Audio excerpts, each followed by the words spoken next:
So guys, again we have an exciting guest with us who is trying to solve the big chunk problem which is there in Web3 products, UX. How you navigate through a good product. Like let's suppose the discovery is done. You find a good product, you find a wallet, exchange or everything. But now you don't know what to do. You don't have idea. Like you want to find a pair, you are not able to do it. So these sort of problems can be solved by their solution. So let's try to know them. All right, thank you. Glad to be here. Yeah, so at FIO Protocol, we are focused on simplifying that user experience. We realize we all want mass adoption of crypto, right? We want the masses to come in and see what it can solve, but there's a usability problem with crypto. It's hard, it's complex. And when you look at past technology adoption cycles, technology didn't get really adopted until we made it easier. The computer with Windows interface, the internet with domain services to where you type in a website address. And so same thing here, why should we have to copy and paste those long complex wallet addresses? Why, if I want to send a crypto invoice, do I have to jump through a bunch of hoops? And so we just built protocols to where we're on the, we're kind of behind the scenes to where you can integrate our protocol into your wallet, exchange, even if you have a Web3 platform, anywhere where you want to hide all those different wallet addresses and replace them all with one universal handle, we help it. And at our core, we're a nonprofit foundation, so we focus on user adoption. And so what happens is revenue is obviously generated when people use our protocol, but majority of that on-chain revenue goes to our ecosystem of partners that are using our protocol.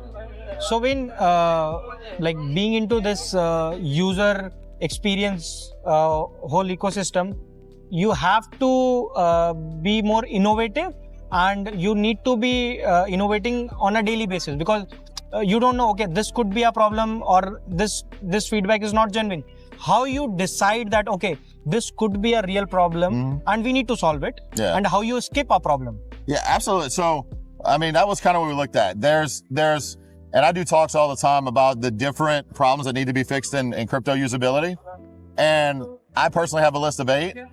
And we solve 3 of those and help with the 4th one, right? So my challenge when I give a talk is not just, hey, we're FIO, use us, but my challenge is to builders, look at these other problems. Like creating a new wallet and a new user having to write down the seed phrase right away, that can be fixed a different way and not sacrifice security. And so we don't work on that, but we realize sending and receiving, because I know my first point when I first sent crypto, I was like, what is this? And then my friend tells me, make sure you get the address right, because if you mess it up, you lose your funds. And that's not a good move for people coming in, especially as the more people coming in, they care less and less about crypto and decentralization. It's how do you make it easier? And so that was a big problem we felt we needed to solve. So we built the protocol specifically for wallets and exchanges, but we've since expanded to where we realize there's so many other use cases for what we do. Part of our protocol, once you have a handle, can be used to verify authenticity of an NFT. So basically being able to prove that something really is what it is with an NFT, and that's going to be big as we see real world assets move to tokenization, just more utility with NFTs. And so that's our core. And we always focus on how could the protocol be improved that the world needs right now, and what other use cases could we use with our existing tech?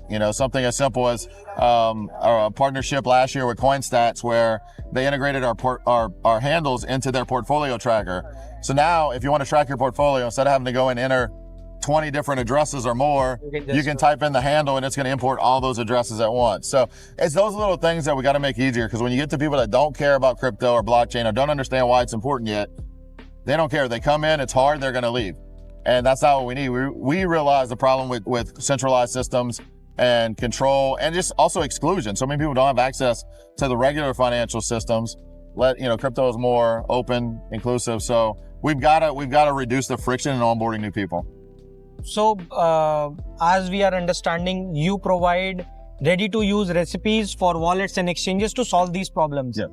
And like any upcoming recipe which is there with you or in your mind, which you want to implement, and you think like you are sure shot, okay, if we do this, it will get a new stream of users, not only onboard and to retain it, because onboarding is a different, a completely set of problem. Yeah. But once you onboard user, it comes with a responsibility. Now you have responsibility to retain them, provide them better services and all. So what sort of recipes you have for onboarding? You mentioned some, and like any upcoming recipe or something, or I want to know more about the retention part also. Yeah. So, yeah, I mean, obviously for us, we're when people are already coming to crypto, right? Because they're getting in, and then we can kind of be that interaction to where the first time they're sending crypto, receiving, then we're there. So for me, it's looking at the partners that could use our protocol, that they're going to bring in a big wave of users, because then we can reduce that friction of onboarding. And for me, I'm very passionate personally about two industries that I think are going to be really overhauled and made better by this technology. I mean, there's gonna be a lot more, but the two biggest ones for me are gaming and music, right? The gaming industry, the music industry. We know, people that are gamers that understand crypto and Web3 right now, it's a small minority of gamers, but they understand the problems with traditional games and what this can solve, right? So many different things. If I want to sell you an asset in a game, I can't do that on your centralized games. I can have more ownership, control, and then people feel like they're part of the game. Or if you've kind of played the game for years and you're done, you want to move on, it's not all lost. You can tokenize that time and offload those assets. And then the music industry, there's so many great musicians out there that never get seen by the world because most musicians don't make much money. Record labels and all the different middlemen and all, musicians, when they stream on Spotify, you need millions and millions and tens of millions of streams just to make a livable wage.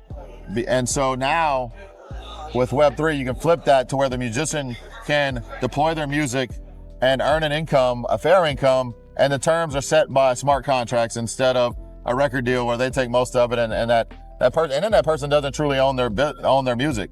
There's a famous musician recently that had launched an NFT collection with his songs, and then he had to take them down because the record label owned the songs, not him.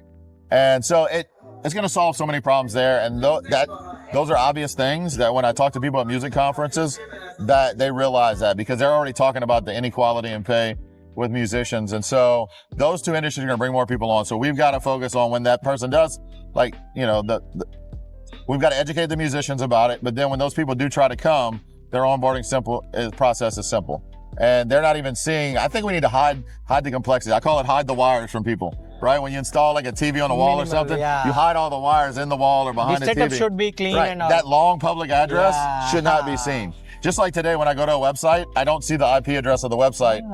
I don't have to type that in. I type in the website address and it takes me to that IP. So it's the same concept there. And that's what I challenge everybody else that's building in the space is, one, we've got to stop going straight to people that are experiencing crypto and Web3 to try out our products when we're building it. But have people that have no understanding, and if they struggle, then we still have work to do, right? That's the exact audience which we want to. Right, it's got to get to the point where they don't understand they're using it. And when we get there, then we've arrived, right? Because they don't care if it's blockchain, they just want to know, can it make my life easier? If I'm a fan and I can connect with a musician by directly buying some limited digital collectible I bought from them, that's really an NFT, but I don't know it's an NFT, and then I get perks for owning that thing from the musician, I don't care about what crypto or Web3 is. I've got the benefits. And that's where we've got to lead is what problems are we solving for people and not just we're building another tech product. Or I'm doing the same thing that this DeFi project did on ETH, I'm doing it on Solana. We've got to solve more problems outside of just finance. So as you are coming up with the unique solutions, and you want to put this thing in front of the exchanges and the wallets which are there in market, so that friction can be cut out and new users can hop up easily. So what could be the 3 advice which you will give it to a exchange or a wallet or a dApp to implement that right away to improve the UX? Correct. And that's the biggest thing. So I talk to a lot of centralized exchanges and wallets, and for exchanges, a lot of them are so focused on being compliant with regulations, they're not focusing on the user experience. Because think about it. Has the exchange experience really changed that much from 10 years ago to now? There's more exchanges, but the experiences are very similar when you look at a UI, UX of an exchange. And so you've got to get back there because we've got to onboard new people. Like we're in an echo chamber until we bring more people in. And so you got to be innovative. You got to use different things. I mean, I've talked to one exchange that's leveraging some AI, like 60 different AI agents within the exchange to improve the user experience. That's what we've got to be focusing on. And so I challenge them, look into protocols and services. And the thing is, it's about interoperability, right? Because you have some exchanges or wallets that do things like what we do usernames. Our usernames are compatible across all wallets, all blockchains. One wallet may create their own username, but it only works within their wallet ecosystem. So all the chains the point of decentralization in crypto, instead of having these walled gardens where everybody controls everything, you can't, okay, I'm going to put it on chain, but then I'll build a walled garden around it where only our users can use it. So focus on those protocols that'll work across the, across the platform. Your exchange, other exchanges, and that's how you're going to onboard more users. Because regulation is important, but if you're not bringing in new users, you're not growing. If you're not drafting or creating solutions for real users, it will not sustain. Right. You can be regulated, but without users, that regulation, no one will be using that. So it's a really high intent problem. So, and we'll love to sit with you again. Absolutely. On a long discussion where we can identify these problems and we can deep down into your approach, like how you think, how you recognize those problems. And these are just the user onboarding problems. We love to know more about the problems which are there in retention and other aspects also, so that the protocols which are associated with you or want to improve their UI UX and solve these problems will love to understand those. And we'll sit with you again, and thanks for giving us time and sharing this valuable info. Yeah, it's been a pleasure. Yeah, thank you. Thanks a lot.